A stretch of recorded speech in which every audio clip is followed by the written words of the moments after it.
folks. We have a very special guest for you tonight. Hello, we've been expecting you. This is not a test. Your government and corporate overlords have implemented new measures for your own health and safety. We are just following orders. Everything is going to be fine.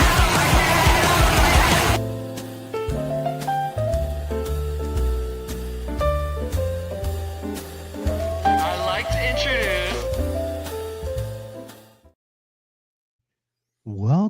Welcome everyone to another special If by Whiskey. I'm Mark. Jake is in a storm with his wife and children. They are safe, but they are powerless. But they have power. It's weird. They're not powerless, but they're without power.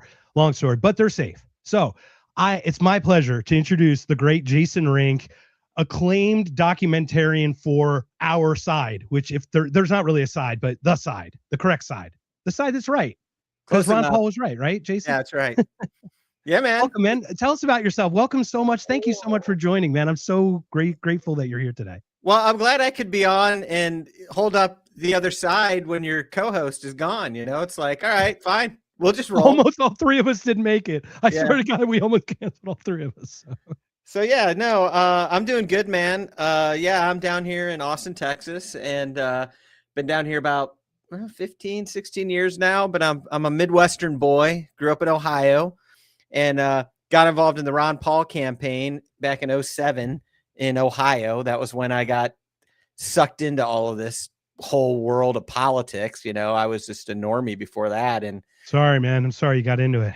Yeah, Ron Paul changed my life, you know, for the better, I would say. I don't know that being a political junkie is necessarily for the better, but you know how it is, man. It's like in The Godfather, where it's like, I try to get out, but they keep pulling me back in. You know, it's like that's how it feels with politics. You try to sign off. You're like, all right, I've done my duty. I leave it to you, and then next thing you know, you're surfing Twitter. You know, 12 hours. It's funny you mentioned Godfather because, like, we talk about documentaries. You've done documentaries. I actually showed my girlfriend the best documentary about the U.S. government. It was called The Sopranos. It was like it was so good, you know, theft, extortion, racketeering. It's you name it. Quite an allegory there. Yeah. It was like literally, I remember showing her this. I'm like, this is the government. Just as she's watching it the whole time, I'm like, this is what your government does. They call this part taxes. This is what your government does. They call it law and order. This is what you're, you know, it's like watching that. It's great. Yeah. So welcome again, man. So yesterday I met you at the Ron Paul barbecue, first of all. So if I may share just a little bit about, my dad donated to Ron Paul like in the 80s. And like even in the 70s. So my dad was like, he had the Triangle New World Order book and all that stuff. He was all up in all that stuff. We didn't really know too much about it. So it was kind of like weird because like no one else had that book, right? Like 1 out of every 100 people had that book. But anyway, I meet you. I was all in. I bought the VIP thing because I am so interested in this message of liberty. And I'm at this point, be the liberty you want to see.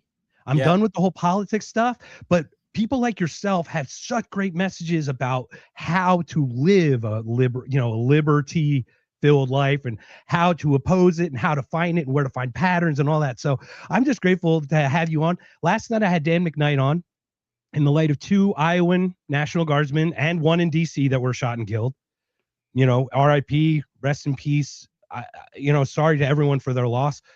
This should never happen in Syria. What are National Guardsmen doing in Syria? So you with Nullification, I'd love for you to share a little bit about your start in that, your first documentary about the Nullification. I do have a couple clips I'll play, but I'd love to hear a little bit about how you got started, how it how it went in and then blossomed. Yeah. Well, listen, my start's kind of funny because I was working in commercial banking. I was at Chase Bank. I was in equipment finance back in 2007, and I'd spent 8 years in commercial banking and was not in production at all. And I got involved in Ron Paul. And like back then, this is, 2007. It's like you found Ron Paul through like Googling, you would see a clip on the Alex Jones show or whatever. Like you would stumble across Ron Paul. Craigslist. Yeah. Who knows? It's like, see some old guy who's got a bumper sticker from the 80s, you know what I mean? Rolling around, because once you get into the Ron Paul movement, you don't really leave, in your heart. And so I heard Ron Paul and I was like, man, this guy makes a lot of sense. And, I literally was like, this guy's running for president. That's interesting. And then I heard there was these things called meetups back then. I was like, I wonder if there's one in Columbus, Ohio, which is where I was. And nobody had started a meetup. And I was like, what do you got to do to start a meetup? I was like, it's like $8. I'm like, okay, I got $8. I guess I'll start the Ron Paul meetup in Columbus, Ohio. So I had no idea what I was doing. Lo and behold, I think that meetup group ended up growing to 1,000 people. We didn't have 1,000 people at meetings, but we would have 100, we'd have a lot of people were coming out. We were doing these weekly meetings and organizing sine waves for Ron Paul and doing all the crazy stuff that happened back then. If you want to really see what the Ron Paul movement was like back then, there's a great movie called For Liberty. I think it's on YouTube, and it's a great time capsule of what was happening back then. But I just found myself swept up into this thing, and I'm grassroots organizing, and I'm reading all about Austrian economics, and I'm reading all of the old school libertarian stuff, and I'm learning it. And then I'm trying to teach people about it, in this group. We're talking about how to talk about Ron Paul when you're meeting people. And we did all sorts of stuff. I mean, I remember there was an Amish guy in the group, or Mennonite or whatever, and he had this big barn, and he was like, I want to put a Ron Paul for president sign on his barn. And it was literally, I don't know, 20, 30 feet, plywood. He's got the cherry picker. We're doing that, sine waves, Google Ron Paul. And so the next thing I know is after Ron Paul drops out and we all cried, started this organization called the Ohio Liberty Council. And this sort of rolled into the Tea Party. If people back then will remember, the Ron Paul movement happened. The Tea Party in many ways was birthed out of that.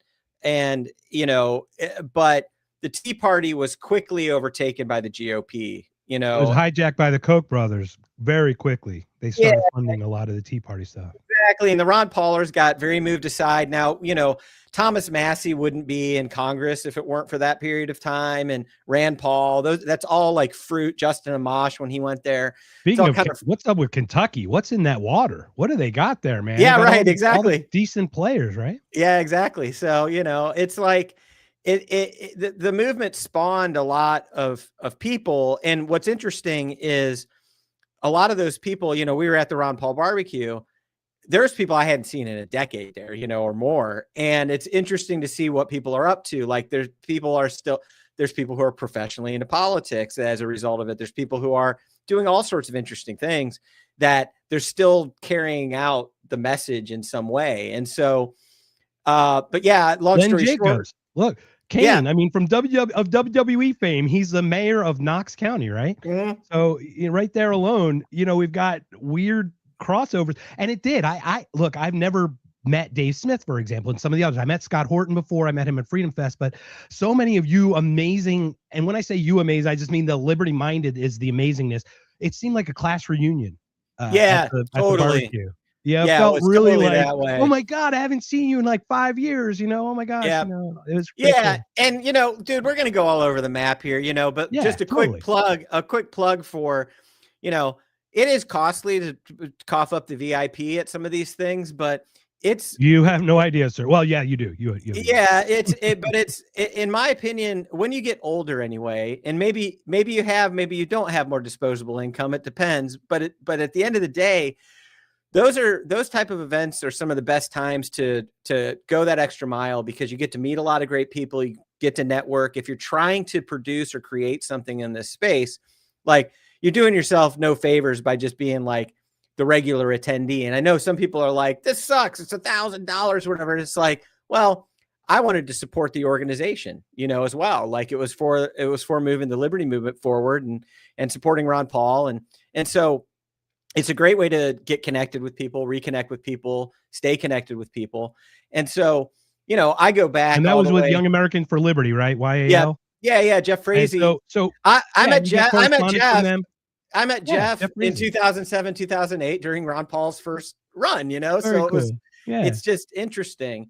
And yeah, now And for everybody in our audience, Jeff runs YAL kind of. So Yeah. just so everybody knows. yeah, and it's funny now. Me and you are on the big high roller donor list, right? You're probably getting all the mailings, and it's like little do they know we're just struggling working class people over here. Man, I still have not monetized a penny. I've been doing this for 5 years. I've probably done 250 episodes, 500 hours.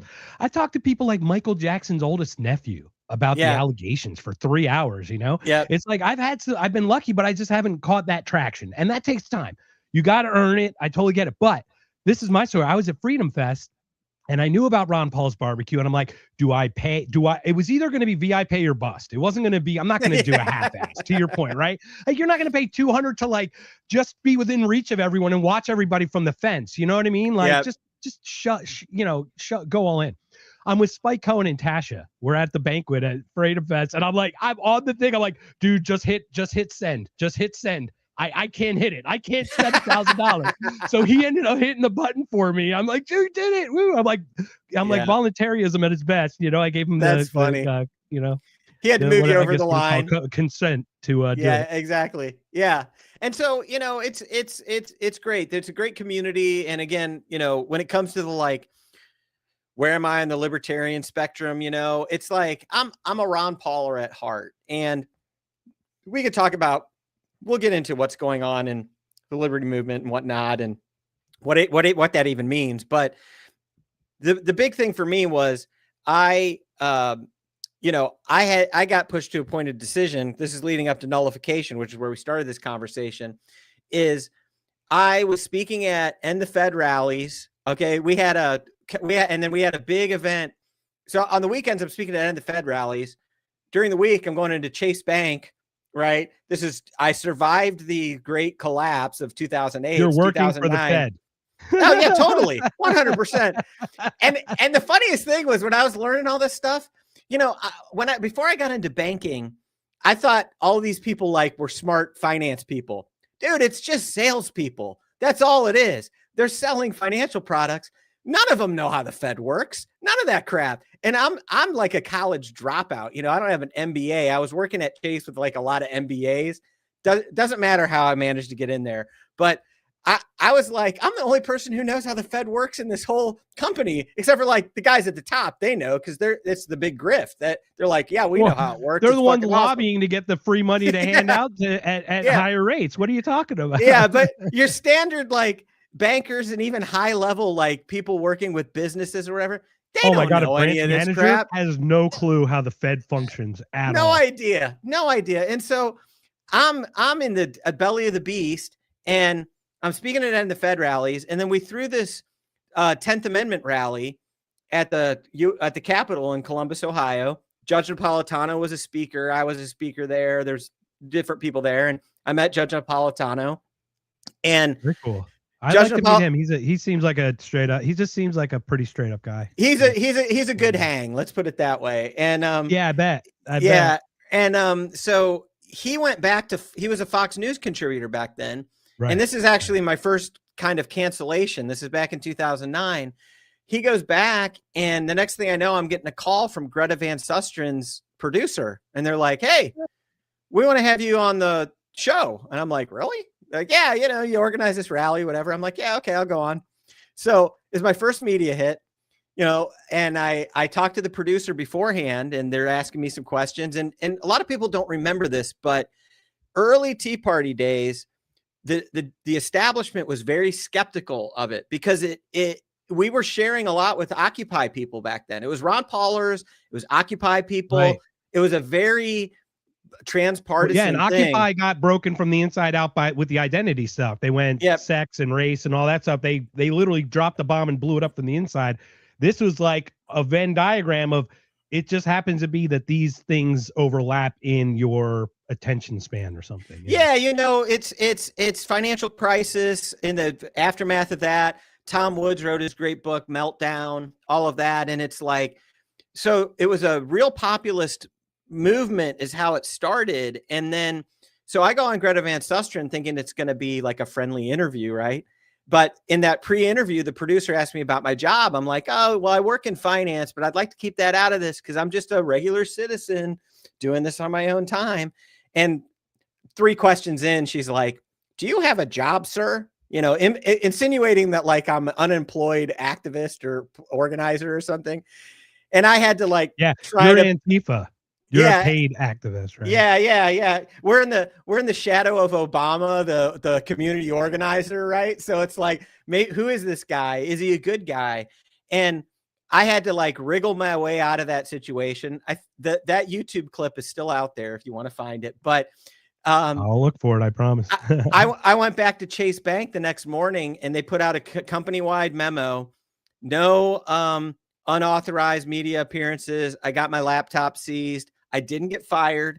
They put controls on my laptop, and I realized I was at a point of decision. I was like, I can stop doing all this political stuff and just golden handcuffs, great job, overpaid, underworked, all of that, or I could try to find something I actually want to do with my life. And I had gone to film school. That was my original path. Wait a minute. You want purpose and meaning? What's wrong with you? Yeah, I know. It's screwed up, dude. And so I decided to leave, and I left like 3 months later, and I was recruited to be the executive director of an organization down here in Austin, Texas. And it was a brand new organization, and I kind of had a full bank account, and I was like, what do I want to do? I was like, I want to make media. I want to make content.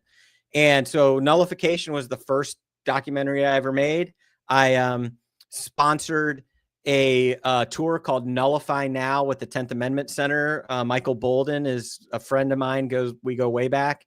And I ended up being a speaker on that tour and then just filming interviews with all the people. And I was like, I guess this is how you make a movie. And I made a movie. And, you know, it was the first thing I ever did. Didn't know what I was doing. Submitted it to Freedom Fest, Anthem Film Festival, won a couple of awards. And I was like, oh, maybe I'm okay at this. You know, maybe I can get better.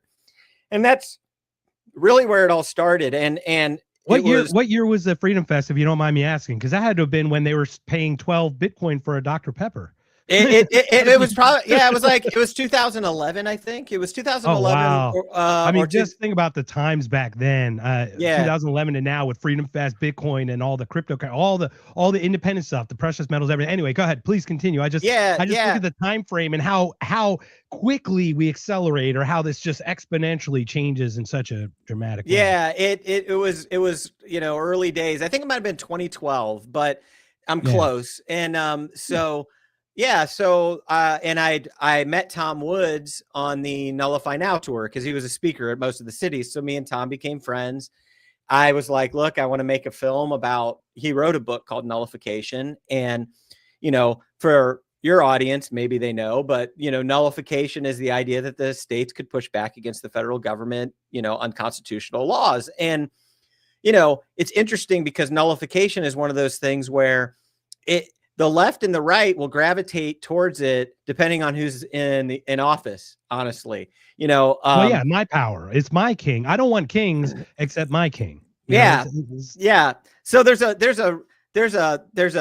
hope that I've had that like the left will like really embrace nullification. They're like, you know, oh, Trump's a fascist, and we're going to do our own thing here at the state level. And it's like, if you can get that to sort of break through on a transpartisan side, then it's actually awesome, because it's like, yeah, hey, Texas is going to be Texas, and California is going to be California, and it's going to be laboratories of liberty. And, you know, we'll see who fails, you know? So the problem is we need people to do that, Jason, and all we have is government. Yeah, it's true. So, you know, but yeah, that Nullification, I made that film when I didn't know what I was doing. And I do kind of know what I'm doing now, but it was my first foray into being a filmmaker, and it was totally birthed out of my experiences in the Ron Paul movement. Well, speaking of which, sir, I have a Michael Bolton clip I just want to play from Nullification. I clipped 2 of Michael Bolton's, if I may. So you mentioned you're friends with him still? Yeah, I mean, I feel like or you know, we're brothers. You know, we've spent a lot of time together. And he and I parted ways a little bit on Trump, you know, because I voted for Trump in this last go round and in 2020. But I voted for him twice, in 16 and 20, but not 24. So, but yeah, Bolden is a great guy, and you know, I haven't seen him in a few years, but yeah, like we spent a lot of time on the road, and he's a great dude. I love what he's been up to for all of these years. So Awesome. I'm going to set this clip up very quickly, only because it's very short. But basically, I put this exact tweet out. I put this exact post in the Boomer social network known as Facebook, and you will not imagine the backlash that I got. Let me play a little Michael Bolden. I'd love to hear your thoughts on just the first point. Thank you, sir. So there are a few core beliefs that drive me in what I do with the 10th Amendment Center. And they're very, very simple. Rights are not granted to us by government. They are ours by the nature of our birth, of being human.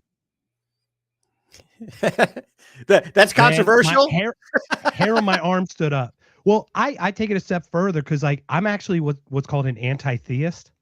I'm not an atheist, but I have a challenge with the institutionalization of anything, to be honest. Sure. Yeah. And I think that the institutionalization of one's direct faith has been corrupted and bastardized. So it's a very different way to look at it. So Christianity for me is not necessarily true or not true. It's just, it's nuanced. Let's put it that way. Yeah. But I always say, I take it a step further. My grants are from birth, not even from God or government. They're neither. They are at my birth because I'm conscious of that. You know what I mean? Like, that's where I'm at. So I'm even more devout about that. But I think, are you a man of faith? I think you have. Well, yeah, I was a Baptist pastor for several years. Yeah, you were a pastor, right? So I'd love to hear your thoughts about that clip, because it's such yeah. You know, and it's, you know, so the way that Bolden puts that together, I mean, it's like I can't argue with that in any way. And it's like, the way that I would define actually human being is that we are one part human, which is our flesh and bone, and one part being, which is that which is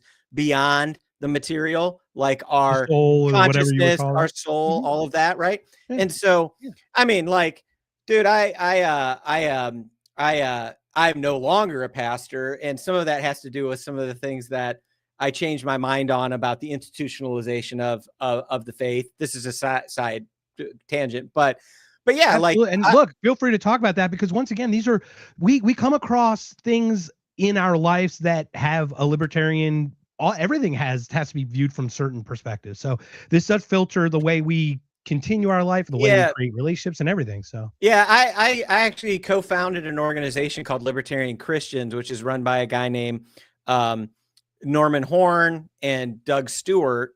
I do work with Libertarian Christian Institute with Jacob Winograd and So I was one of the founding members of that organization. I'm no longer a part of that organization.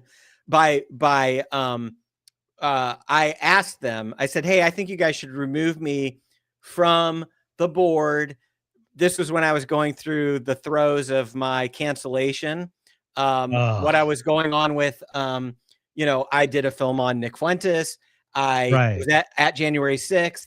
And I was like, look, I don't want some of what's going on in my world to infiltrate or color the libertarian Christianness of what's going on with what you guys are doing. And so I stepped away at that point. Like, it was fine. Like, I was happy to do it. I asked them to do it. You didn't want to be the anchor. Like, you clearly didn't want to be them to get targeted because of what you were going through. That's totally I wanted to protect the organization. And frankly, I've moved. I call myself a philosophical libertarian and like a spiritual libertarian in a lot of ways. I call myself a Ron Pauler, really, but you know, because a lot of the are tough anyway. Come on, it's like so dumb. You know, I think a lot of what's happening in the libertarian movement and some of the fracturing that's happening has a little bit to do with reckoning with power as a thing that exists, frankly. And, you know, I think a lot of what I think we've seen happen over the last, you know, decade is a reorienting about understanding like what to do with power, you know, because I think when I go back to my early days of libertarianism, I was more of like an agorist, and I was more of a like, hey, you know, it's the whole joke. Libertarians will get in charge and leave you alone.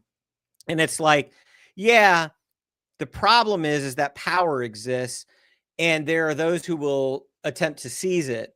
And so there's a domain of that, which is that power has to be sort of protected and locked down in a way. And it's sometimes difficult to see the path for a libertarian, you know, I don't want to say utopia, but like, I think it is, because there's no purity here. I mean, it's impossible to be pure anything. I mean, there's friction in the world. There's gravity. There, you know what I mean? There's forces that act upon us on all sides. Yeah. Human. Yeah. So I think at the center of a lot of discussion and a lot of disagreement about things, I think people should take a step back and be talking more about just the nature of power, and that power exists. What is power? What is force? And and then if we want to get into almost the spiritual aspect of it, is the question of, and this is where I think those who maybe aren't as God-centric or are atheist or anti-theist or whatever you would put a label on it, is that, is there a corrupt nature of man that, you know, has to be sort of, that we have to orientate around, or we have to grapple with? And I think even those, you can even look at, you know, like people who've tried to set up sort of libertarian-esque societies, right? And it's like, well, there's still trouble and there's still problems because we're grappling with the nature of man. Not that libertarians would say that's not true. You know, many pure libertarians are going to be like, yeah, we privatize all that stuff and that's how we deal with everything. Totally get that.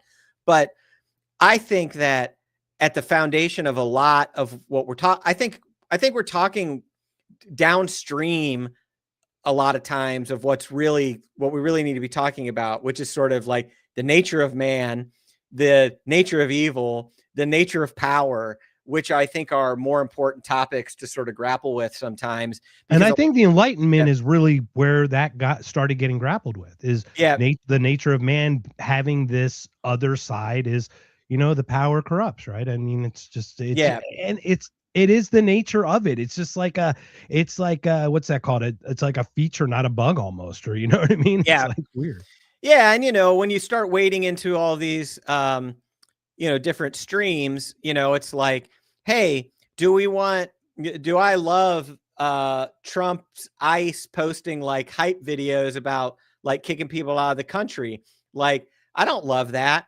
I also don't love the implications of like 10 million people being let into the country and the social, you know, the social welfare programs that, and, you know, all the implications of that. And it's like, so we grapple with the question of how do you sort of reset? How do you restart? Like, is there a world where you can't use force to set? And I'm just using that as an example, right? But it's like the improper use of force has created many of the circumstances that we currently face on a daily basis that inhibit our freedom.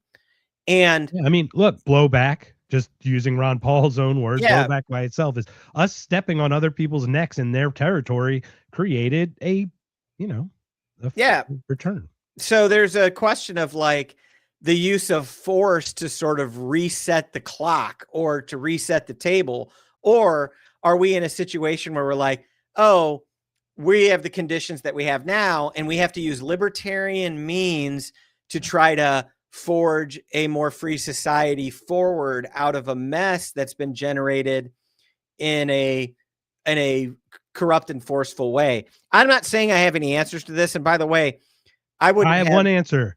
Get 2A. Let's be honest. If everyone's armed, this shit ain't happening, man. People aren't getting out. People are not stepping over their skis. They're not getting outside of their comfort zone and confrontation. They're like, this is the human nature. Conflict happens. It's conflict resolution, right? So like, I agree. There needs to be a force that needs to be cleaned up. The people need to actually take the streets and do this on their own at this point. It cannot be this centralized piece, the federal pole ice force, you know? That's just, you know, that's just my and this brings us back to nullification, frankly, because you can imagine a nation of armed private citizens and state governments that were and communities. By the way, let's bring it even further, right? If we could reorient our cities and our states to be more in line with constitutional, like in freedom principles. And then we had leadership that understood nullification, that said, listen, the borders of this state, we could treat this differently than the rest of it. We can ignore that. And we have a National Guard and sheriffs and a governor that's like, yeah, no, flips the bird to the federal government, ready to stand its ground, ready to say, hey, listen, yeah, take our federal funding. It's fine, because we actually, the last 10 years, have set up our own gold reserve and Bitcoin reserve, and we actually don't need your money. Go ahead and take that back, and we'll handle this. If that mentality spread and grew, I think that's the most libertarian path back towards reforming the thing at the top. And what we do is we often are so hyper-focused on, because the federal government is so overgrown and so powerful and so operating beyond its means, we focus on that, like, hey, if we can fix this, then we can kind of fix everything else. And it's like, unfortunately, the bad news is we've got to take a much more difficult path, which is to reform from the ground up and create these sort of borders of liberty at a state by state level. And, and almost, I'd argue, even at a smaller level, like, yes, where I've come to is a point, that word subsidiarity, right? I mean, that's really where it's at. So just for our audience, subsidiarity means the most smallest power government part needed for the most smallest task. So don't give the federal government your local water rights. Like, that has nothing to do with them, for example. Like, keep it as local and close to the actual community as possible. That should keep it small. Also manage it best for the resources you do have. Well, and I see, Jasonomics in the chat there, secession. Yeah. He's my old co-host, Jason. Yeah. Yeah. And it's like, yeah, these are real conversations that we need to have. And it's like, most of us can see that, like, boy, we're really far from having those conversations. So, we've had Jason Fry. So Jason and I have had Jason Fry on individually and together, I think. He's part of Texit and all, he's written the National Divorce and stuff. So you might I may have met Jason before, actually. Texas. Yeah. Oh, okay. Yeah. So and he was in Forge and Fire. He makes knives and stuff. It's like so cool. Awesome. So I want one. Drop a link. Okay. I'm asking him to promote, to push his stuff. Connect. You know what? I'll connect you too. How about that? Yeah. Cool. He'd love to do it. Yeah. You're in Texas. Maybe you guys can have a dinner and he can present it to you. Yeah. That'd be pretty awesome. Cool. So we've been a little over the map, but like, I still believe nullification. I still believe that's the true way, the true path. And I think that in the last several years, some of us have said, yeah, we're like at a red alert emergency on the federal level. And like, is there a way to sort of like, stop the bleeding temporarily? And I think most of what we're doing is just buying time, frankly. Yeah. We're just printing ourselves into devaluation. I mean, it's literally just kicking the can down the road, it seems. Yeah. Yeah. And, you sort of touched on this. I don't know if it was before we got started or not, but like, I did have a realization, because I was active in politics. I was running this nonprofit until about, 2015, 2016. I worked in production. I ended up working on Rand Paul, a PAC for Rand Paul to get him. He was running in the 2016 election in the primaries against Trump. And I did a bunch of video work, me and a team, to try to get Rand, as competitive. And once he dropped out, I was like, I actually need to go make some real money. And I decided to go focus on, my own production company and building my commercial production company and not working with a lot of nonprofits and liberty groups because there wasn't a lot of money there. And that is a grind. For people who do not know, nonprofit work sucks. It's probably the worst job to have. Yeah. Yeah. And so, and I love I have a lot of nonprofit homies. You're doing the Lord's work. And it's like, I stepped away from politics and I was like, I'm going to get out of this racket. I'm not going to get involved anymore. And I was going to just sort of wander away into the background. And so I was not really active in I wasn't even like on Twitter or whatever in like 2016, 2017. The last Freedom Fest I went to in this period was actually 2015 and Trump spoke there. I don't know if people remember this, but he was running. He was in the primary, and I remember it was like in July in Vegas. I remember I was standing next to Jeffrey Tucker, and there was like 800 people in a room, and Trump. You was know speaking. Jeffrey Tucker? Oh my gosh, I've been dying to talk to him during COVID, and he doesn't do interviews at night, so I could never get him.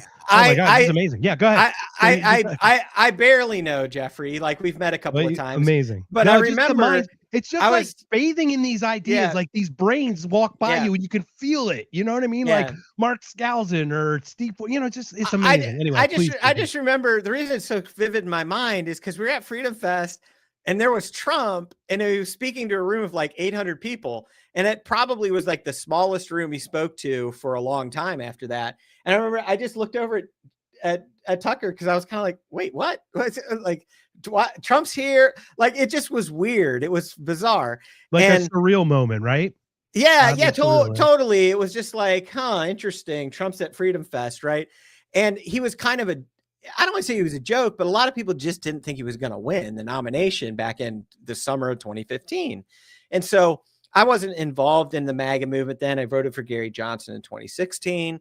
And, it wasn't really until moving into the 2020 election that I got reactivated into politics. And so, I was just kind of living my life, trying to make a little bit of money, but the reason I was bringing this up is because I had this realization that this is a random statistic pulled out of my ass, but 80% of my daily experience of freedom has nothing to do with the government. It has to do with the quality of my relationships, my family, the work I do. Does that align for me? The, freedom that I have personally, like the autonomy that I have, where I live geographically and financially. I was like, those things impact me feeling free a lot more than a lot of the government stuff. And so, yeah, it's rarely something actually directly taken from you. Yeah. I mean, but we do have our Wacos and our Ruby Ridges and our, you know what I mean? Yes. And our Killdozers and, but just most people are just right, sort you're of right, like, most people have a lot more oppression in their lives from their own personal circumstances. Let me put it that way. Like what you wake up in the morning. Darn right. They are victims. Yes. Yeah. And I'm not saying that in a way of like, hey, you losers. No, it's like, just wake up to the fact that when you wake up in the morning, a lot of times the thing that you're feeling the most oppressed about has nothing to do with the government. It has to do with your health, your fitness, your money in the bank. Bad decision you made. That exactly. Worst decisions. Yeah. I'm exactly. With you. And so I was just focusing on trying to get that in order for myself. Right. And I feel like largely, yes, I have. And then I got sucked kind of back into politics in 2020 when I started paying attention to Trump. And then, and again, I came late to Trump in 2020. I was like, like I'm going to vote for Trump, but I didn't love him and I didn't know anything about MAGA. And I ended up when the election returns started coming in 2020, I was just sort of like that's interesting. Oh, there's a weird water leak. What's that? Why'd they shut down the account? Whatever. And I just thought, that's interesting. And about 2 weeks later, I found myself in Georgia with a documentary crew following the Stop the Steal movement because I saw this whole thing happening that I was like, this feels like Tea Party Part 2, but a little less establishment. And I didn't know that much about MAGA. And I was curious of what happened with the election. And I was like, let me go see if I can connect with these guys. So I did. I got connected with the guy who was running it, Ali Alexander. And I was like, hey, we're going to come film with you. Is that cool? He's like, yeah, if you're not going to do a hit piece. And we did it for 2 days. And then he's like, you guys want to come to Florida? And it's like, I went there and I'm having dinner and martinis with Roger Stone. I'm like, this is weird. And then all of these events. Wait, martinis with Roger Stone. Did the pinky get extended? Did you guys drink with the pinkies extended? I don't remember. I do know that Roger makes a mean pasta. That's all I can tell you. The sauce was solid. Oh man, it's like al dente, that perfect bite. Oh, that's beautiful. Yeah, so But you know, and then- he's got the tattoo of Nixon on his back, like that's real. it's And, like Jar Jar Binks and Nixon. Is that like yeah, that? it's crazy. So I Yeah, just found fanboy, yeah. myself in this weird universe of, oh, this is the hardcore MAGA who thinks the election is stolen. This is what's going on. Started interviewing a bunch of people. We're at a bunch of rallies, and it led me to being, filming on January 6th, because that was the last hurrah of the Stop the Steal movement, was the January 6th rally. And so, it was just kind of by So happenstance. you were on the grounds, on the actual grounds, correct? Yeah. With press credentials, I would assume, of some sort. Oh, no, absolutely not. I mean, Oh, okay. I wasn't sure. Yeah, I'd love to hear a little bit about. I had credentials from the Stop the Steal organization. I had all access pass, but not real press, right? But I was making a documentary. I had like 4 people with cameras rolling around. I had some guys who were doing some filming for me, got tear gassed on the Capitol lawn. I never went on the Capitol lawn. And I never went into the Capitol. And that's Smart. why I never got arrested. But, January 6th was just it was just another Stop the Steal rally as far as we were concerned, because that's what it was. It was kind of the last hurrah. A lot of people were like, this is the last speech Trump's going to make as president. And, the way this all went down was I was making a film about Stop the Steal. I was like, I got a documentary here. And during that time, I met just a lot of different characters. We were all over. We were in Phoenix. We were in Florida. We were in, Georgia. And during that time, we had interviewed and met a guy. His name was Jacob Chansley. This was back in December. And so when we're there on January 6th and the pictures start coming out with the Q shaman with the horns and the face paint, my filmmaking partner hits me up. He's like, dude, Jake is in the Senate. It was the same guy we had already interviewed and we had met. And we're like, holy cow, this is amazing. And so we texted him because we had his phone number. Wait, and so we're you're like, texting while he's in the Senate? It was after he got out. Okay.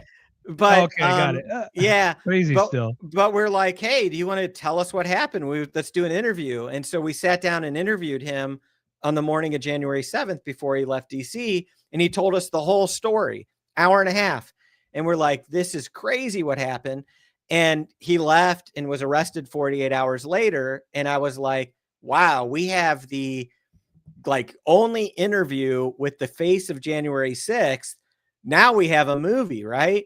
And so I spent. And for people who don't know, the Yeah. Q shaman guy is the guy with the American flag painted on his face, buffalo helmet with the horns. He has 2 names, Jake and Jacob. It's Jacob Angeli and Jake Chansley, or Jake Angeli and Jacob Chansley, right? Yes, I was getting exactly. mixed up, but Yeah. he's got And he's got you've met him, I he's met him. Yeah, he's a pretty chill dude.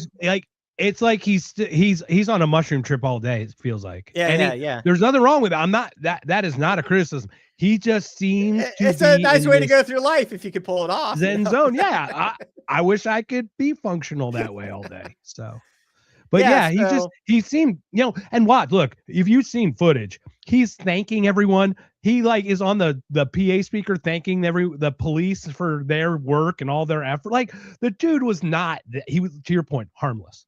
Yeah. So, and we knew that. He told us his story, and when he told us his story, the footage had not started coming out for the Capitol. So when he's like, I went through an open door, he's like, there was a guy who tried to steal muffins from the break room, and I told him, no, don't steal the muffins. We don't steal. And I was like, this is ridiculous. This is not what happened, It's and he's like, comical. Yeah, like it's a joke. Yeah, and he's like, oh yeah, the Capitol Police escorted me around. I'm like, what? And so it all seemed like a complete tall tale. And then the footage started coming out, and I'm like, holy cow, he's telling the truth. And so we felt like we had a great story. So we had meetings with Netflix, Hulu, Amazon, A&E, these executives. We're like, we got this footage, we got this story. And this is just a week after January 6th, not even, it was days after. And there was interest, but they were like, we're not going to platform the Osama bin Laden of Jan 6. And so we're like, okay, fine. He's not, but whatever. We posted a trailer on YouTube. The platform, though, the dreaded platform. Yeah. And this is Like once again, we'll talk Nick 2021. in the future. We're in the heart Right, of we'll it, talk right? Nick soon, but come on, platforming now. Come Yeah. on, this is such horse shit. Yeah. I'm sorry, pardon my French. No. It's great. It's true. And it's like, it's funny. We've come a little ways since then. And, but yeah, so, And then we come full circle as well, because it's the same side that was talking about being platformed or not being platformed is now the one calling to deplatform people. yeah, exactly. Like, the get rid of beautiful Tucker thing. Carlson, you know? Right, It's like, Right. What do you mean? What do you mean? Yeah. I don't understand. No, we should not be listening to Nick Fuentes. Nick Fuentes is an anti-Semite. He just Yeah, exactly. That's what he is. that's a solid Mark Levin, bro. Yeah, I got a Levin, I got Shapiro. It's like a mix of the two. I can goddamn do my luck. All right, now we got better than that. That's bullshit. What are you talking about? now we're living hardcore. I can do my Alex Jones too. I got Alex Jones here. He's gonna go hang out with Nick Fuentes and yay. Yeah, So exactly. I got them all, man. Anyway. Well, and you know, this is where I first brushed up with cancellation, because we posted a trailer for the film on YouTube. I think it was like January 12th. It got like 9,000 views in a couple hours. And we were like, oh my gosh, this has got some legs. And I put it on Twitter and on Facebook. And within hours of each other, account shut down. And I was like, what? This is crazy. And I'm just a random dude, by the way. I didn't have a big following. I'm just like a random filmmaker. And the film wasn't like glorifying violence. It's like clips of the freaking shaman just like being the shaman. And that started my whole cancellation journey. I was like, I am banned from social media. Nobody will buy this film. This is crazy. And so I went on a journey to just independently produce it. And that film is called American Shaman. It's on Amazon and Apple. I may be I'll put the releasing links up it later. Yeah, and if people follow me at Jason Rink on X, I'm likely going to release it for free in the lead up to January 6th, because at this point, I'm not going to make any money back from the film. It's cool, guys. It almost made me broke, but what do you mean? Jake can start an OnlyFans account. I'm sure he could look good and yeah, that he could. Yeah, it's good. he didn't make any money from me either. He can subsidize it for you. Yeah. So that was the deal. And I was in the canceled wilderness for a while. And, it's awful. You know, when I was there, just because I had built my business and I built clients in my business, my production company business that are mostly right wing or right of center, they thought what I did was cool. I didn't lose any business because I did a film. I was at January 6th. I didn't lose any clients. So I was very fortunate, right? This has a lot to do with how you architect your life, if you can, to sort of make yourself anti-fragile, right? And so I didn't have to stop talking about what I was talking about. Nobody cared for the most part. And so I was able to keep making the film because I was like, it hasn't really impacted my income. I do want to tell this story. So I continued to tell that story and worked on it for a number of years. But yeah, it was in the context of that I met Ali Alexander, that I first met Nick Fuentes. I didn't know who he was. And in 2020, I first met him and saw him speak. And, you know, that leads me to, you know, eventually driving Ye to the Alex Jones show for his I Love Hitler interview, which is another stop on the journey. But I don't know. Do you have any thoughts or anything you want to discuss that I don't want to just steamroll you, brother? No, I'm loving this. No, this is like literally this show should be called Tangents because I could talk for 8 hours about everything. I mean, like I said, I talk with Michael Jackson's oldest nephew for 3 hours. I talk with Jeff Hester, the Hubble telescope guy, for 4.5 hours, man. It's just how it is. Like, it's a time warp. You snap. Look, we're already 50 minutes in, man. I'm grateful for your time. How much more time do you have? You know, I don't want to be, you know, greedy of your time as well. And if Chad has any questions, put up some questions, guys. Yeah. And like, I got some time. We booked a little bit of time here, baby. So awesome. we're fine. So I loved it because it's been 3 years. Not to the day, but you posted 3 years ago. You picked up two gentlemen from an airport and took them to this gentleman's place where he sat down and talked with these two guys for about a few hours. Had a great time. I'd love to hear the fly on the wall in that car ride. I just can't even imagine just the hang.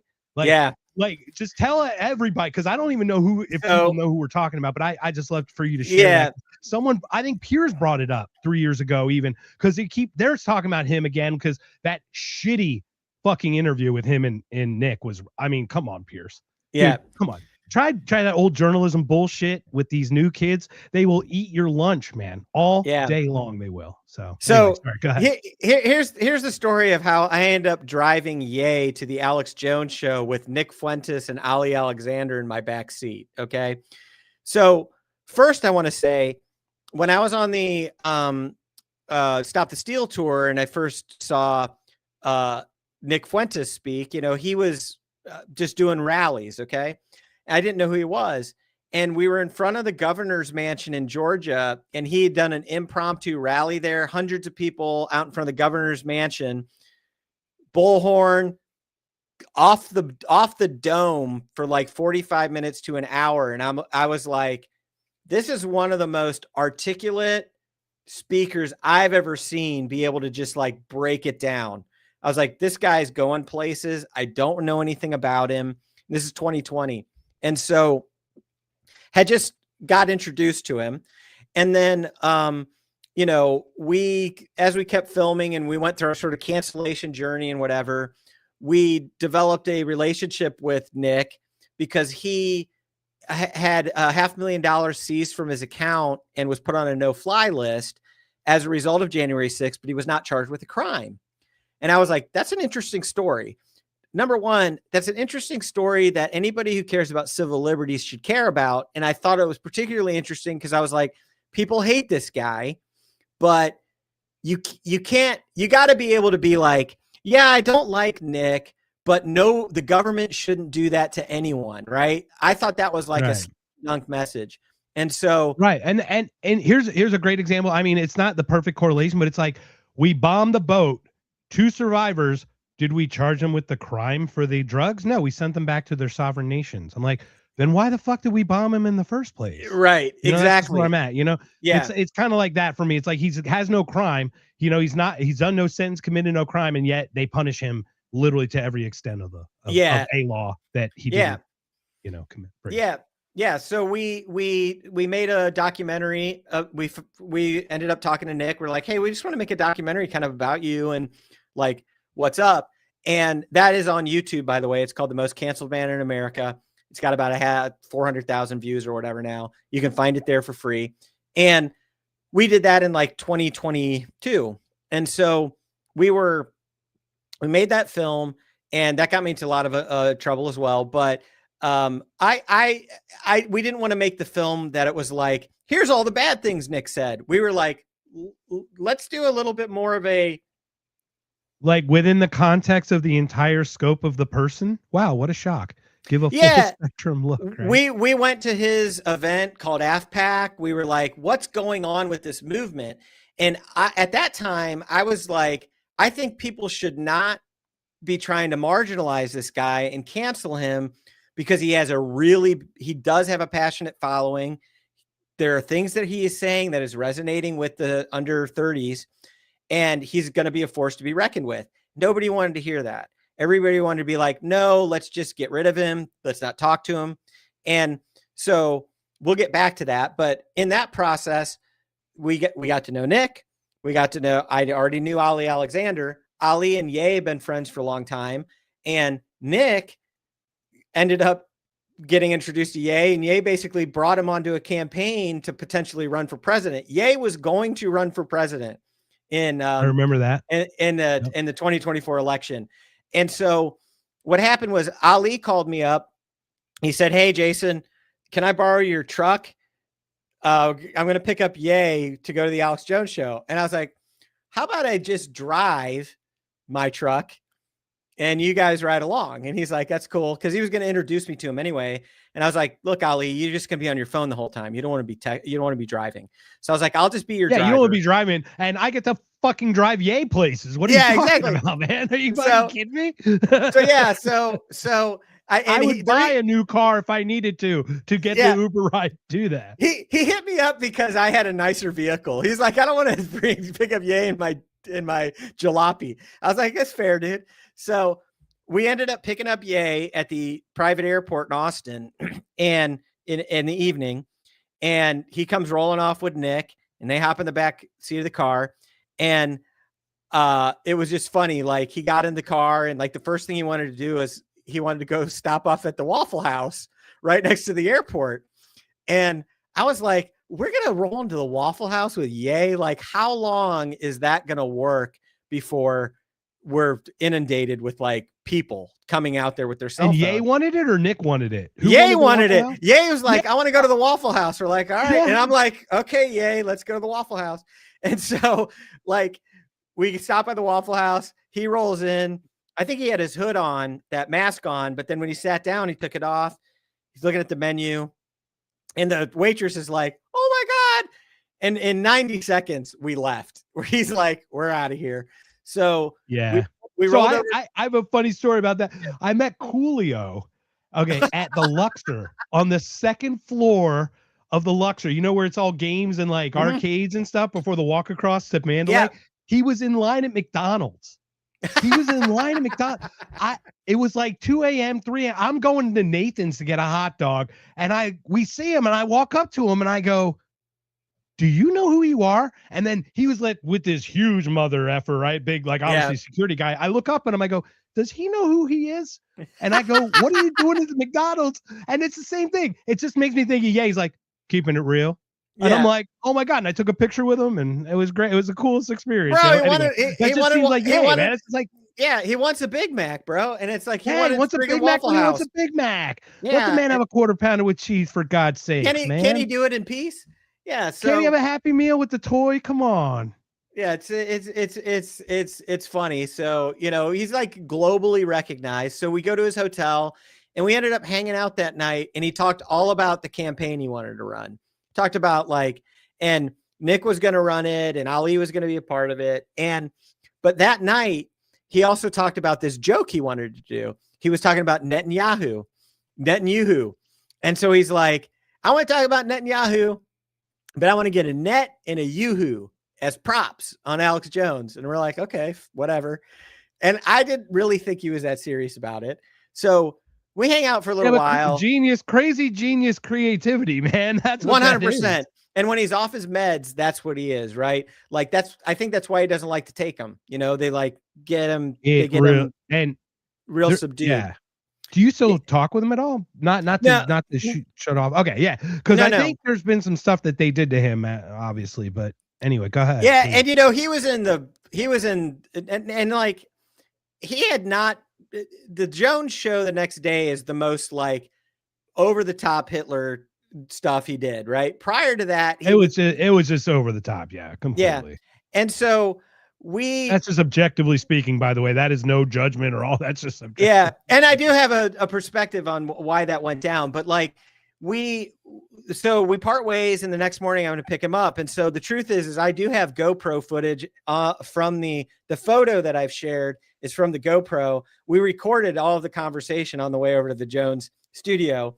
And, you know, he had a stop. I actually, on my credit card, bought the orange net that he holds up in the Alex Jones show because I go to a sporting goods store to pick that up. And so we roll into the Jones studio and he puts his mask on before he walks in. See, Jones has not seen him with his mask off. Jones is instantly not happy about it.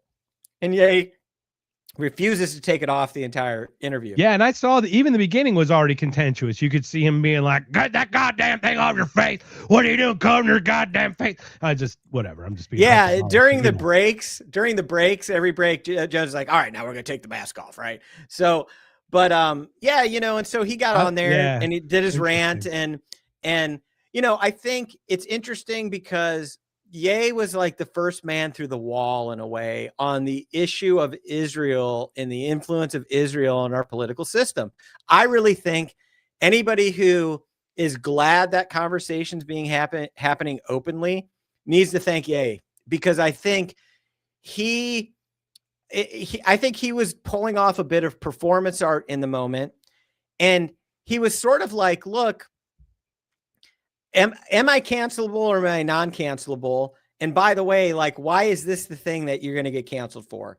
Like, why is saying I love Hitler the line, right? Why isn't, there's no other line but that's the line. And so I think I do think he has a lot of very interesting thoughts about all this, and the way that he sees like the hypocrisy of the cancellation machine, the media, all of that. He had already experienced like, some cancellation at that point. And so I think that's like a seminal was it right interview. after DEFCON 3? Was that Yes. right after the DEFCON 3? Yeah, yeah. So and that's Adidas and everything else, right? Yes, exactly. So he had already lost that, right? And he was like, yeah, so imagine where he's at. Like, look at Nick's attitude, obviously, with him being, treated the way he was. Yeah. So I think he was the first man through the wall at making, hey, we're going to talk about Israel in this country and the influence of AIPAC and all of that stuff. I think he was kind of the first man through the wall. He took a lot of the arrows for it. And so I think Michael Jackson was an earlier adopter, actually. Michael Jackson and Prince and a couple others. Yeah. And, there was a little, I think they faced some, we saw the scrutiny they faced as they were going through their stuff. So yeah, but Ye clearly, and then you look at his relationship with Candace, and I don't know when that was, but that cultivates clearly Candace carrying the torch for that and seeing that, and the way Ye's been treated by his constituents and the people that he's basically made billionaires, or at least multi-millionaires. Yeah. So that was it. I've got a little documentary that's sort of brewing. I kind of want to do a doc that's kind of about that story, right? Like, I want to go. I think that would be cool. I want to interview Jones and like Owen and Harrison, the guys who were there. I want to go back and like interview Nick about it. And we've got a lot of footage we haven't released. And I think it would be interesting to make a doc that's sort of about some of like how it catalyzed a conversation in the country, and about cancellation or whatever. But who knows if that'll ever get made. That sounds like something you could. That sounds like an Anthem Fest type submission, really. Yeah, that'd be an interesting one. I have lots of ideas. I like it. So, but yeah, that's more ideas and not enough. To be honest, that? I'd rather have more ideas and not enough. Yeah, you know what I mean? Like, I'd rather have ideas you don't get done than ones that you never even have, Yeah.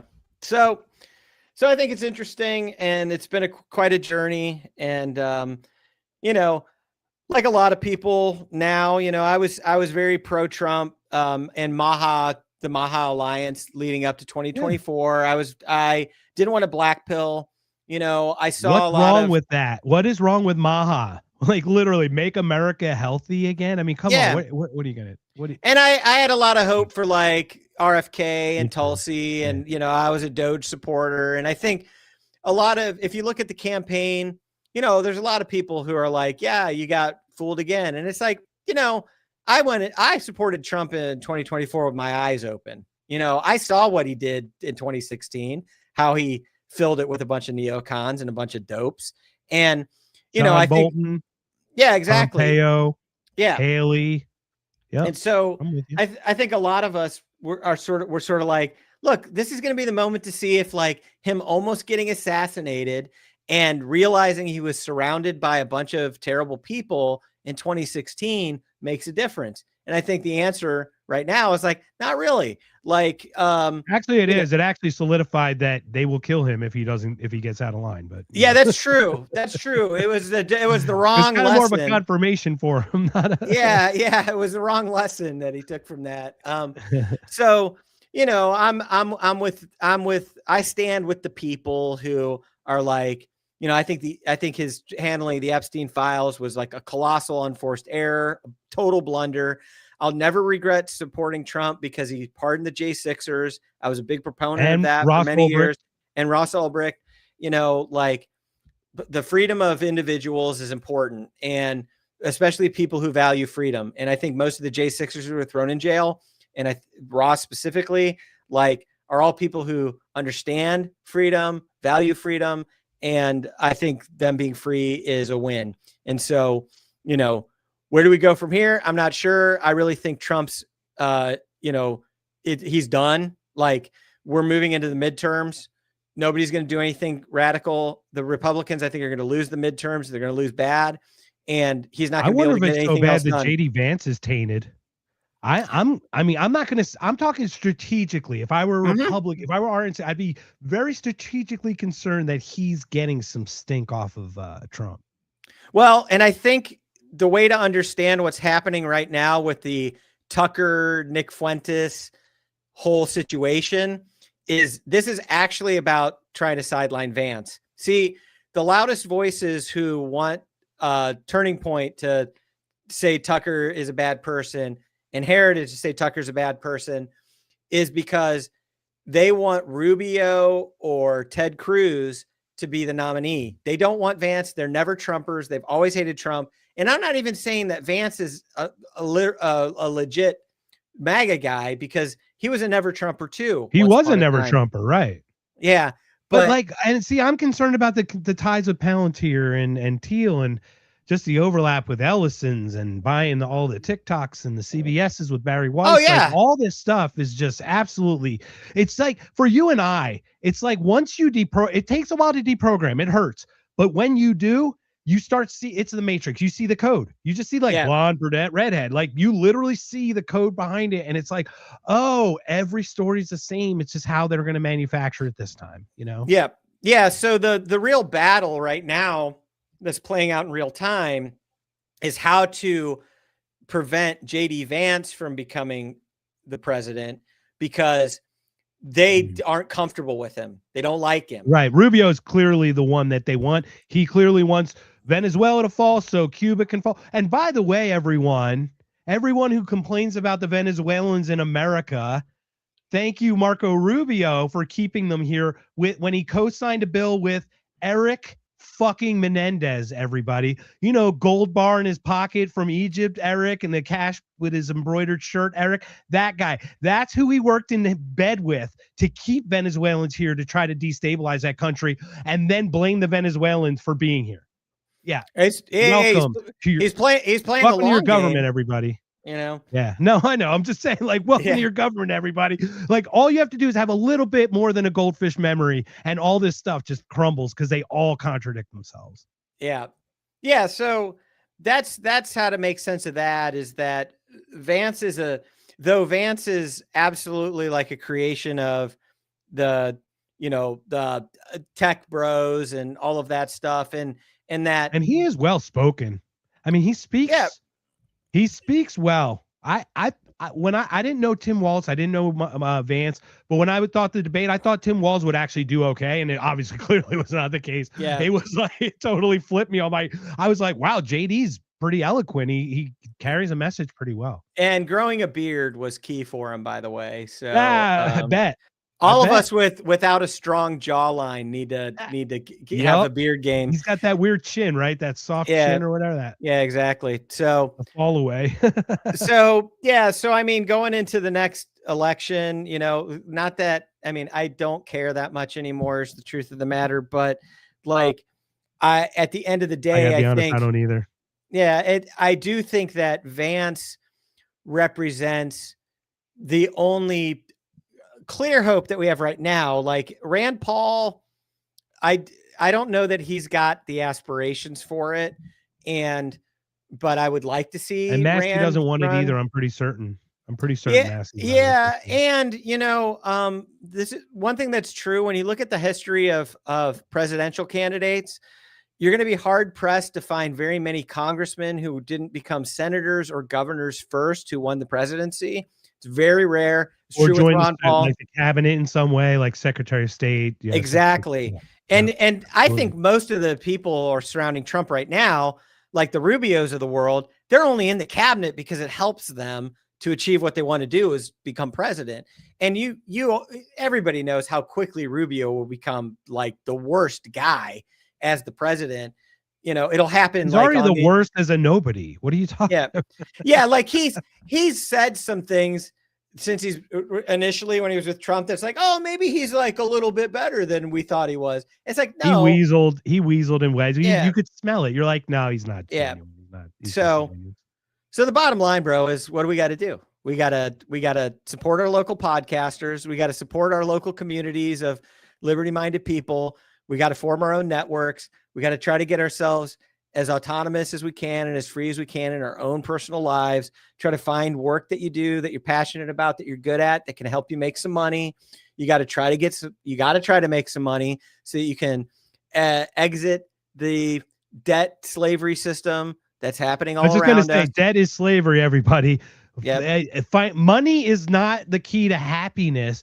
It's the best way to liberty, to at least make your own decisions or something. Like, it's the best key to pursue your happiness. Maybe it might be the best way to explain. Yeah. It's very difficult to be truly free without it, is I've discovered. Like, and so to just take this on the total personal level, it's like, look, you got to stack Bitcoin, you got to stack assets, you got to try to be as anti-fragile when it comes to making income as possible, which means if you need to have multiple streams of income so that you're not at the mercy of the AI, taking your jobs or the next downsizing.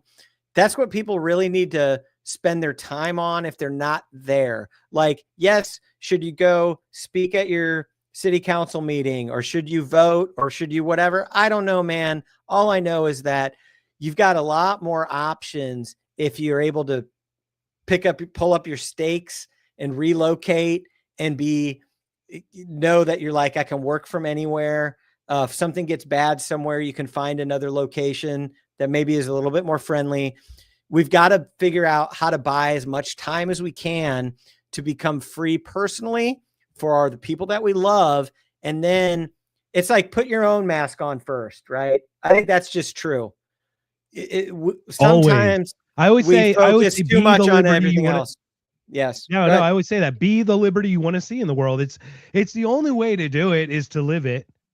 Like, I'm trying to I know I work remotely, but I'm like in that point where I currently have means, but I don't, which is why I'm trying to transition to something like this. And this takes forever to build, but I'm willing to put in the equity and the time. That's what that's what I'm here to do, because that's what it takes.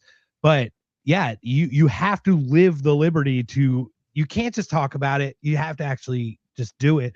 And I think doing it, someone sees you do it, that inspires them to do it. That's really how it is. It's like a leadership by example more than it is telling people. It's not by commandment. Yeah. Yeah. I don't wake up any morning and like dread my life, right? That's the most freedom I can have.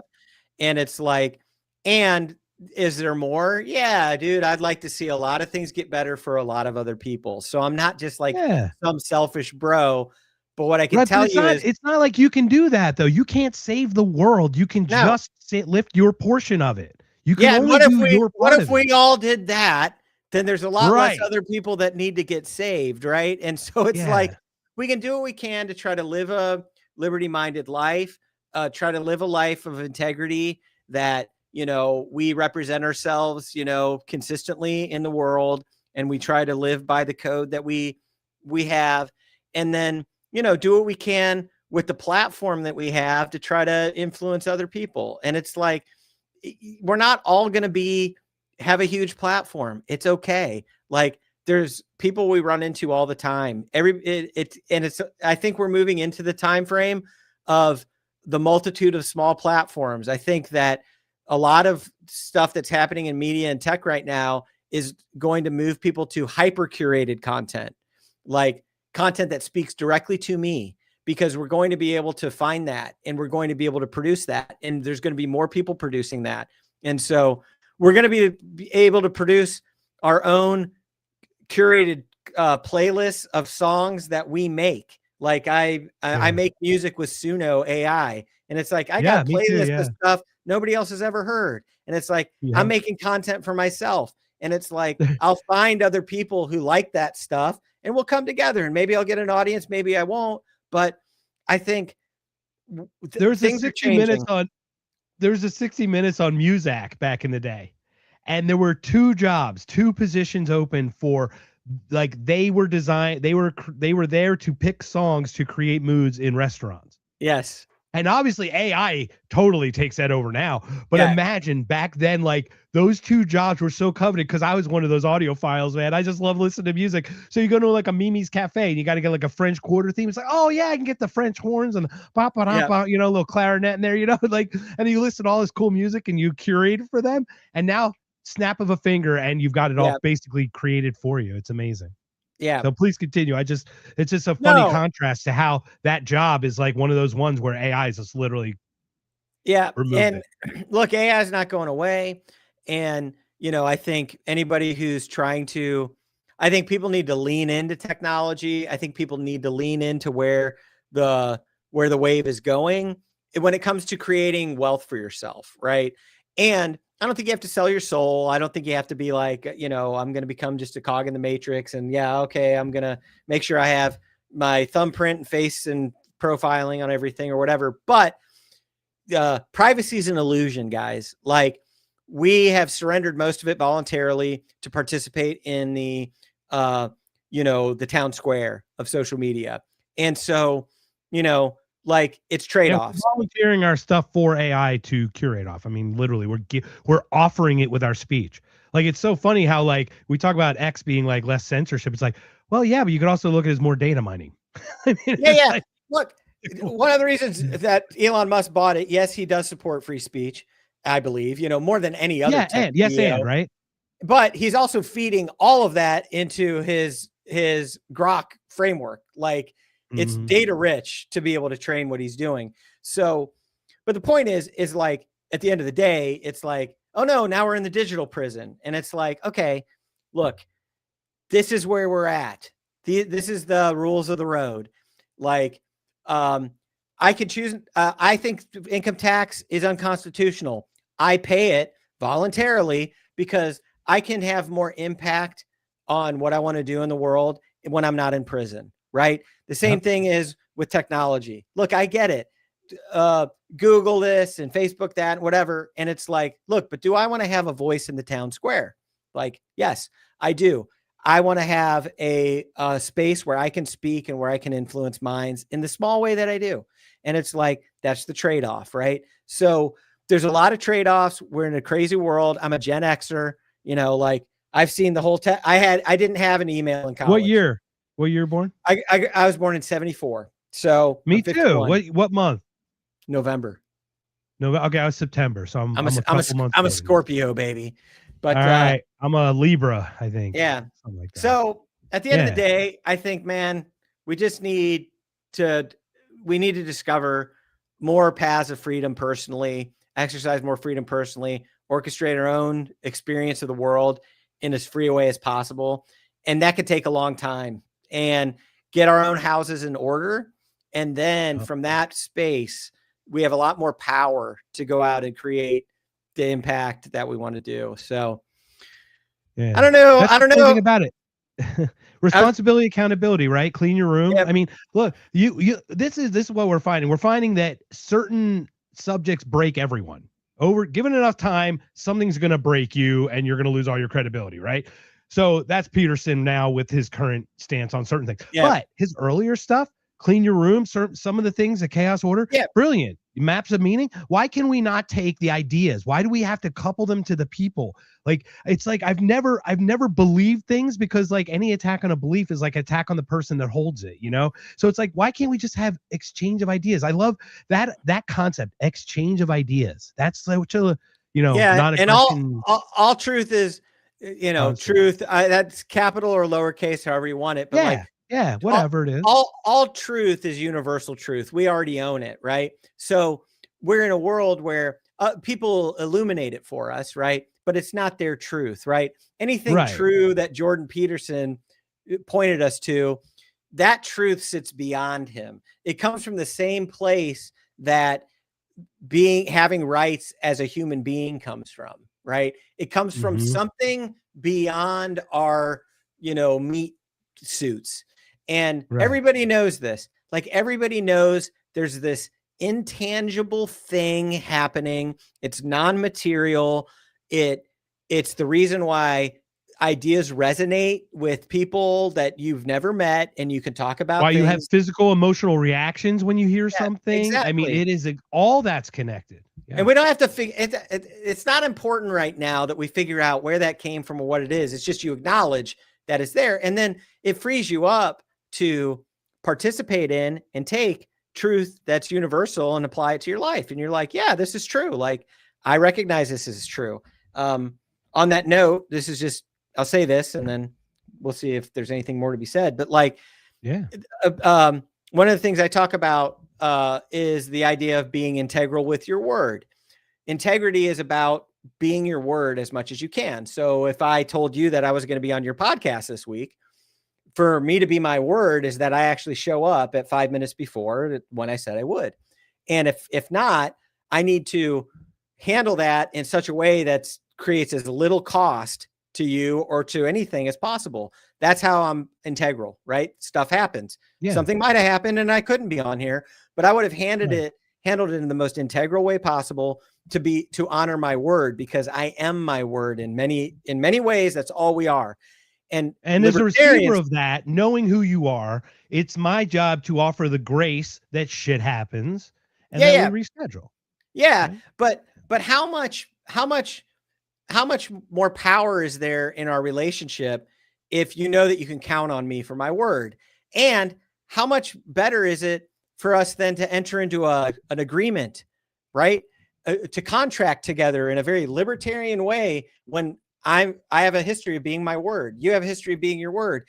And so much of what I think people who we want to live free and we want to be free and we want to have the government out of shit. It's like, hey, the most libertarian thing most of us can start doing is try to be our word, and for our word to be our bond and our contract as a man, as a human. And we all fail. It's fine. We all get that. But it's one of the things that I think was true about Ron Paul and why he had so much power. Ron Paul had deep integrity. He believed what he said and nobody denied that. People would say, I disagree with what he says, but I would meet people all the time who would say, you know, I don't agree with everything he says, but he sure believes it. And it's like, that is very powerful. You look at a guy like Thomas Massey. I think it's very true. Why is this congressman like have all this so much of a powerful influence that you've got Trump freaking red in the face trying to get rid of the guy? It's the power of integrity. And he's trying to get rid of the one of 435. Exactly. And he's not even close to the worst one, right?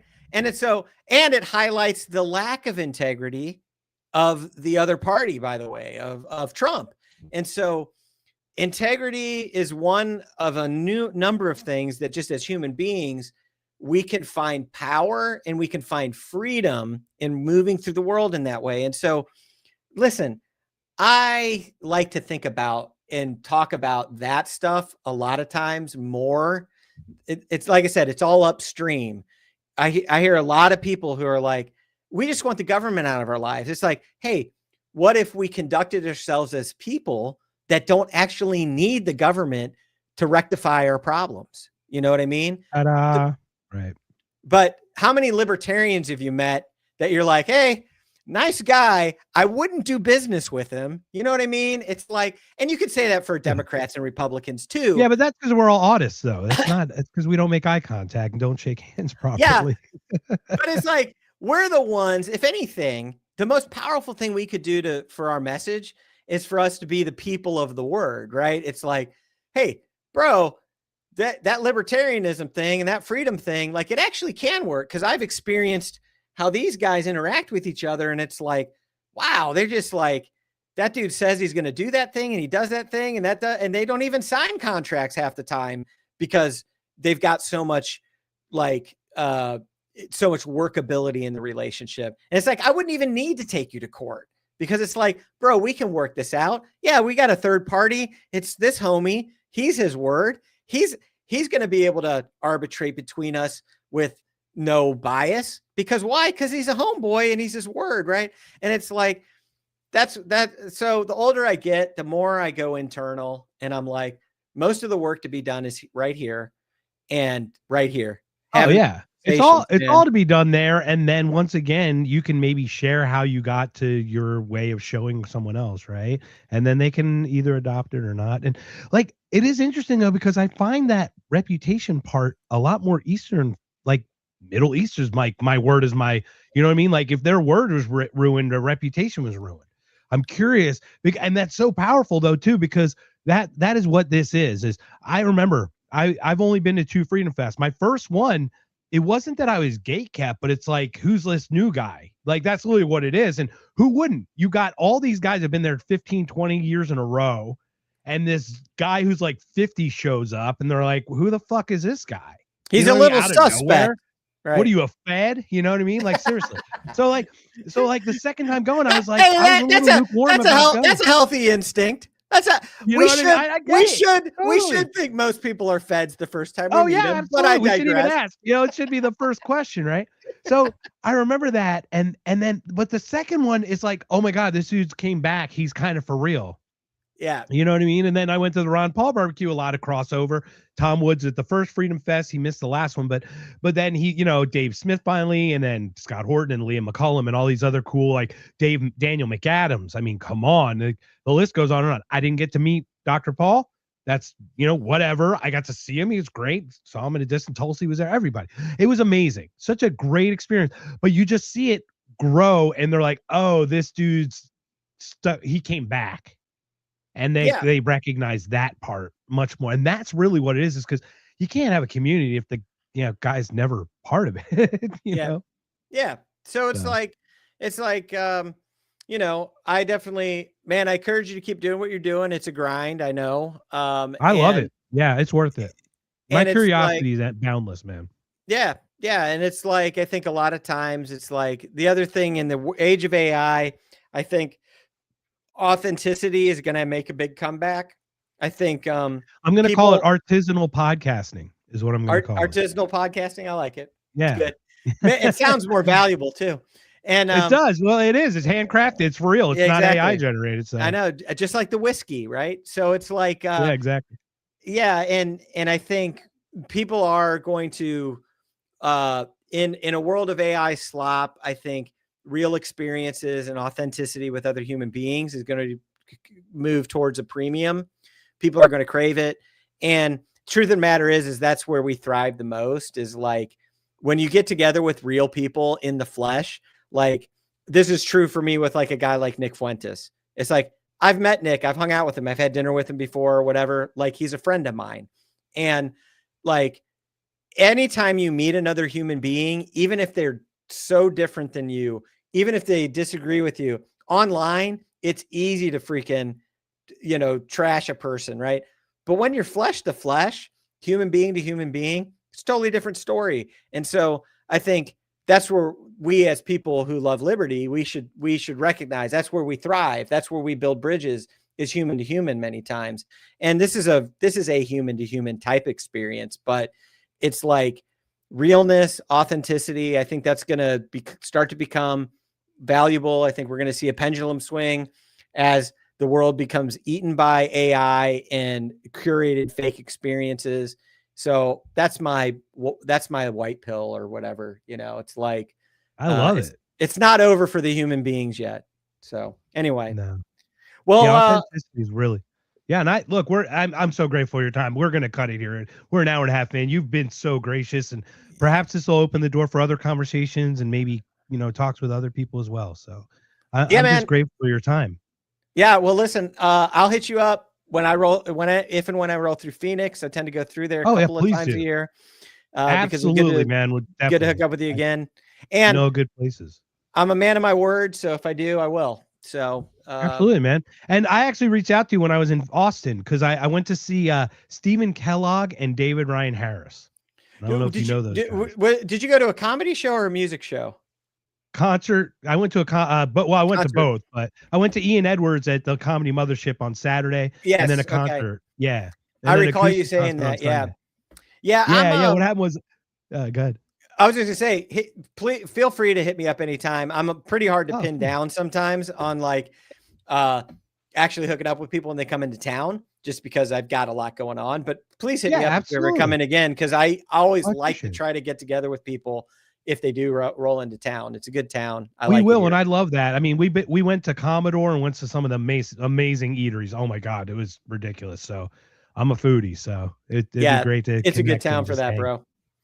Yeah, Well, and cool. Just, I mean, 6th Street for the energy, man. Just people watching's worth. Yeah, it's good. And we've had a lot of people come to town, and I live outside of the city of Austin, so I have access to it when I want to for what it offers, and I also live outside of the grasp of Travis County. Let's put it that way. Right. So, but yeah, I'm bullish on Texas. I think Texas is a little more hat than cattle when it comes to certain freedom issues. We've got some work to do there, but all in all, good place, and I like it here, and I'd probably be here for a while. So anyway, thanks for having me on, bro. This has been a good fun time. And thank you again, man. I really appreciate it. And I hope we can talk offline at some point. Well, we've got an outro, but stick around. Before we go, just if you could just name some of the documentaries you're at and everything, just so we can have that for everybody. Yeah. Jason Rink, thank you again for joining, man. It was yeah, awesome. yeah. I wish Jake could have made it. I wish Jake could have been here. Yeah, well, hit me up on X. Jason Rink is my handle. I finally got it back after over 1,700 days of being banned from it. So I got that handle back, Jason Rink. And my documentary, American Shaman, is on Apple and on Amazon. I have a film called J6, A True Timeline, which is on my X account. You can find that, which is a forensic breakdown of what happened on January 6th. And then I have a film that I produced called The Most Canceled Man in America about Nick Fuentes. That's on YouTube. And I've got the Nullification documentary, which if you dig far enough, you can find that. And so anyway, that's where you'll find me. And also, Ron Paul, Father of the Tea Party, a book I wrote on the life of Ron Paul, is on Amazon. So I think I've covered all of my plugs that I could possibly have at this point. Well, once again, man, like I said, it's been so great. And to just speak to the community from the Freedom Fest and the barbecue and things like that. I've connected with so many amazing people, and it's just growing. I know I'm on the cusp, man. I'm just telling you right now, I'm like right there. I'm right there. It's gonna go. So I'm just grateful. But thank you again, everyone. Jason Rink. This has been another If by Whiskey. Jake will be there. We're recording Mark Maresca's White Pillbox tomorrow, but it's not airing tomorrow. But we're gonna record it. Everyone, thank you so much. Have a safe night, everybody. Take care. I'm flying to Philly. Have a good one, everyone. Subscribe to If by Whiskey. Fuck Liberty Lockdown. Subscribe to this show. No, come on!